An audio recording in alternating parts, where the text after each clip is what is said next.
بسم اللہ الرحمن الرحیم۔ السلام علیکم یوٹیوب فیملی، میں آج حاضر ہوں ایک نئی ویڈیو کے ساتھ، جس میں ہم جانیں گے کہ اگر ہم برا خواب دیکھیں تو ہمیں کیا کرنا چاہیے، اور اگر اچھا خواب دیکھیں تو ہمیں کیا روش اپنانی چاہیے حدیث کی روح سے۔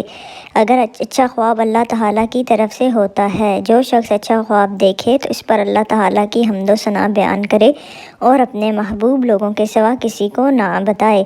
یہ صحیح بخاری کی حدیث نمبر 6985 ہے۔ اگر برا خواب دیکھے تو 3 دفعہ اپنی بائیں طرف تھوکے شیطان اور اپنے اس خواب کی برائی سے 3 دفعہ اللہ کی پناہ مانگے۔ یہ خواب کسی کو نہ سنائے، جس پہلو لیٹا ہو اسے بدل دے، اگر چاہے تو اٹھ کر نماز پڑھے۔ یہ صحیح مسلم کی حدیث میں آتا ہے۔ اس کے علاوہ جو شخص رات کو کسی وقت بیدار ہو کر یہ کلمات کہے تو اسے بخش دیا جاتا ہے۔ اگر کوئی دعا کرے تو وہ قبول ہوتی ہے۔ اگر وضو کر کے نماز پڑھے تو اس کی نماز بھی قبول ہوتی ہے۔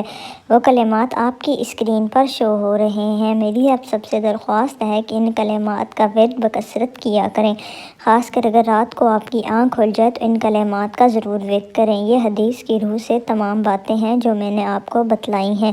یہاں ان کلمات کی ٹرانسلیشن اردو میں دی گئی ہے، ان کا ترجمہ اردو میں بیان کیا گیا ہے۔ ماشاءاللہ، کیا ہی خوبصورت کلمات اور کیا ہی خوبصورت ترجمہ ہے۔